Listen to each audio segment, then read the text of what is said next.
তো আজকের ভিডিওটা হবে কিছু প্রো লেভেলের অ্যাথলিটদেরকে নিয়ে, মানে যারা কিনা 1 মাস 2 মাস 3 মাস ধরে জিম জয়েন করছে, মানে একদম হিউজ লেভেলের প্রো লেভেলের অ্যাথলিট যারা হয় তাদের জন্য পুরো ভিডিওটা বানাচ্ছি।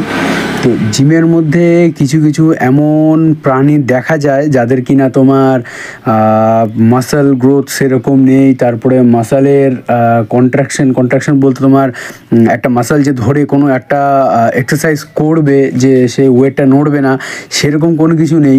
সেই ছেলেটাই জিমের মধ্যে গিয়ে একদম হাই লেভেলের, ইন্টেন্স লেভেলের, অ্যাডভান্স লেভেলের ওয়ার্কআউট যেগুলো করে সেই সব ওয়ার্কআউটগুলো করছে। ওদিকে ওদের মানে কেবল ফ্লাই যেটা হয় মিশিংয়ের, সেটা মারতে গেলে ওদের হাত একবার ডান দিকে যাচ্ছে, বাঁ দিকে যাচ্ছে, ওরা এটা মারতে পারছে না। নর্মাল যে ডাম্বল ফ্ল্যাট ডাম্বল প্রেস যেগুলো হয় সেগুলো ঠিক করে মারতে পারছে না, ওরা গিয়ে মারছে মানে খুব অ্যাডভান্স লেভেলের এক্সারসাইজগুলো।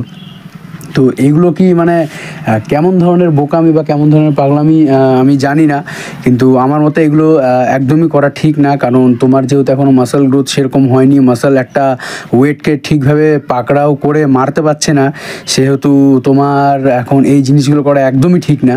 তো এরা কোথা থেকে শিখছে এগুলো জানে না, এরা সম্ভবত ইউটিউবে যায়, ঠিক আছে, ইউটিউবে গিয়ে সার্চ করা পাবলিক যে আর্নল্ড কি ওয়ার্কআউট করছে, রনি কোন ওয়ার্কআউট করছে, ঠিক আছে, এরকম আর্নল্ড যেটা মারবে সেটা আমি মারবো, এরকম ধরনের।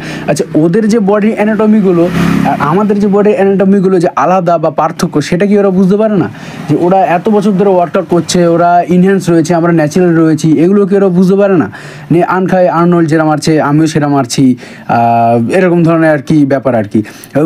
এবং কিছু কিছু ক্ষেত্রে দেখা যায় যে ওদের মানে আর্নল্ডের বডিতে যে মাসল পার্টটা রয়েছে, সেই মাসল পার্টটা মানে সাধারণভাবে আমাদের বডিতে ডেভেলপই হয়নি, সেই মাসল পার্টটার জন্য ওয়ার্কআউট করে দিচ্ছে। মানে এরকম লেভেলের সব জিনিসপত্র চলছে জিমের মধ্যে, আলাদাই চলছে সব।